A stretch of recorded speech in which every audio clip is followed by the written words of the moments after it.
Hey guys, I am doing pita and naan. So for the pita bread, it's just mixing the ingredients, kind of like you did for butter braids, into the mixer or by hand, just until a smooth dough forms. It's gonna be like 6-7 minutes. I finally got my clear bowl, but I wanted to show you the naan since we hadn't done anything like it before. But the pita will look like this. You're gonna put it into a bowl, you're going to cover it and let it rest or bulk ferment for an hour. So with the naan, it's kind of the same thing. So all of your dry ingredients, so I have all mine mise en place. So all of your dry ingredients, so flour, instant yeast, sugar, salt is gonna go in the KitchenAid. And then you're gonna mix that up. And then I have butter, garlic chives, which you can use scallions or green onions instead, and olive oil. So I'm gonna get that in there as well.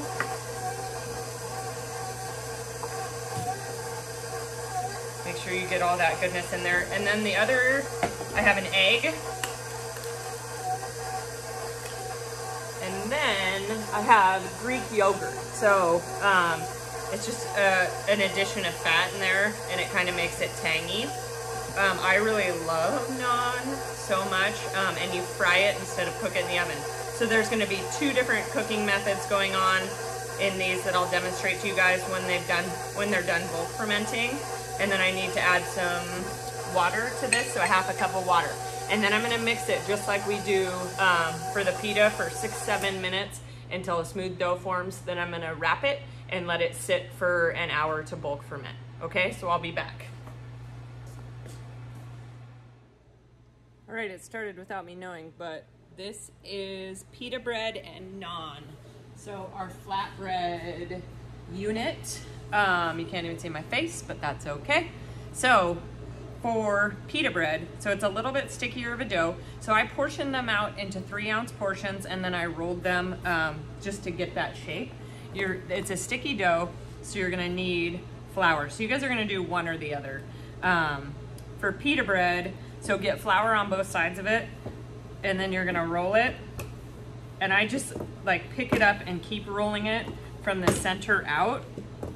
So see how it's just coming back on me? When it comes back on you like that, it's telling you that it needs time to take a nap and relax, that the gluten strands are just coiled up and it needs time for those to come back out. So I'm gonna just set it off to the side, and I'm gonna start on a new one. So you could probably do like 3 or 4 and then go back to that first one and roll it out. So for the pita bread, these guys are going to proof for 15 minutes. So just do a quick proof on them, and then they'll go into the oven, and I'll show you guys what that looks like when they go into the oven. I'll try to videotape myself throwing them in the oven. It's a pretty cool process. So I'm gonna do a 3rd one here, and then I'll show you what it looks like at the end. For the naan, same thing. You're gonna roll them out exactly the same way, but you're gonna fry them instead of put them in the oven. So I have my 3 of those, and then the naan, see the little garlic or the scallion pieces. So some flour down so it doesn't stick. So you want to roll them so they don't stick. So if you roll them and you're moving too fast and they like do that where they fold over themselves, then they won't puff up, especially on the pita, because the idea of the pita is that you want that pocket in the center that you can fill with delicious things. The naan, not as important, and the naan the yogurt in it seems to make it roll out a little bit better. I like it a lot. So, just gonna do 2 of those for now, and I'll go back to my pita bread. So while I'm rolling out the pita bread, I'm gonna heat up my burner. As you can see, heat up my burner on like medium high, and I'm gonna put a little bit of oil in it because you fry the naan, pan fry it, just in a little bit of fat. So your pita bread, you want to get about 6 to 8 inches, like a volleyball. That's for you, Jasmine cells. Size, if you can. And remember, just keep flipping it, but try not to have it fold over itself. Maybe a little bit smaller than a volleyball, but like about like that. So like a little pizza. Okay, so we are rolling out, rolling out. So they come out.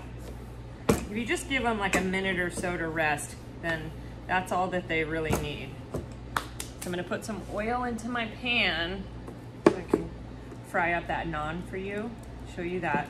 So you're looking for caramelization on both sides, and that's where a lot of the flavor comes from.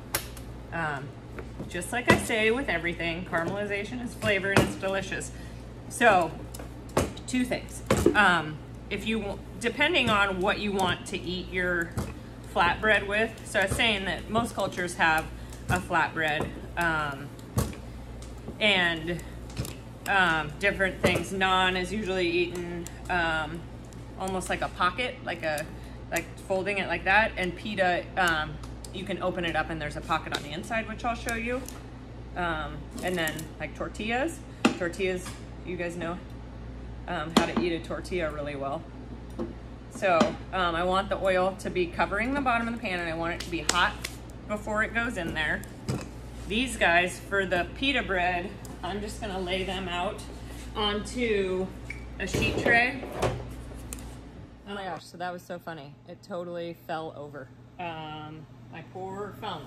So now you can really not see my head. So rolled out, oil is hot. I'm gonna add my naan in here. And then I'm gonna keep, so what I was doing when I said that was, I have a tray and I'm just gonna lay my pita out on the tray. I don't want them stacking because I want them to be able to puff. So like that, if they're sticky at all, make sure that you are putting some flour down so they don't stick. And then you're just gonna keep rolling. I'm kind of working back and forth from naan to pita as needed, but I wanna show you as that naan's cooking what that looks like when you turn it over. So you can see out of frame, but you can see that it starts to puff up a bit in the pan. And you wanna use something like tongs to turn it over. So just be really careful. Get underneath it and then flip it over. So you should have some caramelization on there. I would have let it go a little bit longer. And then I'll show you guys what that looks like when they're all done. I'm going to show you real quick. Hopefully you can see this, but they're nice and puffy. So those are in there. So when you're going to heat up a tray just like this, and once it's hot, you're just gonna take, sorry, it's hard to do it with one hand. You're gonna take the pita and you're gonna throw it onto the tray. So what I would recommend is pull your, so you want your oven to be super hot, pull your tray out just a little bit and then set your pita on there like that. So you can do, you don't want them overlapping at all, do them like that. And then you're gonna close the oven and let them cook until they puff. And I'll show you, sorry, this is a crazy video. Show you, well, my ovens, you can't really see inside of it very well, but it'll take about 3-4 minutes and they'll puff up. So, to be continued. But that's what those look like. Boom, boom, so cute. And then the naan, cooked in oil, just like that, till it's a nice golden brown on both sides. That side's a little golden near brown. But then just keep doing them till they're done. Bye, I miss you.